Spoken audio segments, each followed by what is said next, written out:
आज हम पढ़ते हैं सर्वनाम। परिभाषा। संज्ञा शब्दों के स्थान पर प्रयोग किए जाने वाले शब्दों को हम सर्वनाम कहते हैं। जैसे आप, हम, उस, मैं, तू, यहाँ, जो, सो, कौन, क्या, कोई, कुछ इत्यादि जो संज्ञा शब्दों के स्थान पर जो काम आते हैं सब उसे हम सर्वनाम कहते हैं। सर्वनाम के 6 प्रकार होते हैं। पुरुषवाचक सर्वनाम, निश्चयवाचक सर्वनाम, अनिश्चयवाचक सर्वनाम, संबंधवाचक सर्वनाम, प्रश्नवाचक सर्वनाम, निजवाचक सर्वनाम। अब हम पढ़ते हैं इन छहों के अलग अलग भाग और अलग अलग प्रयोग। पहला भाग, पुरुषवाचक सर्वनाम। जिन संख्या शब्दों से पुरुष जाति होने का बोध हो उसे हम पुरुषवाचक सर्वनाम कहते हैं।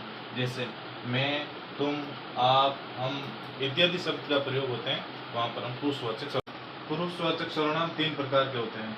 उत्तम पुरुष, मध्यम पुरुष और अन्य पुरुष। उत्तम पुरुष, जब वक्ता खुद के लिए कोई बात करता है तो उसमें उत्तम पुरुष का प्रयोग होता है। जैसे मैं, मेरा, हम। मध्यम पुरुष, सुनने वाला, यानी कि वक्ता किसी को बोलकर सुनाता है उसके लिए प्रयोग किया जाता है। जैसे तू, तुम, आप आदि शब्दों का प्रयोग।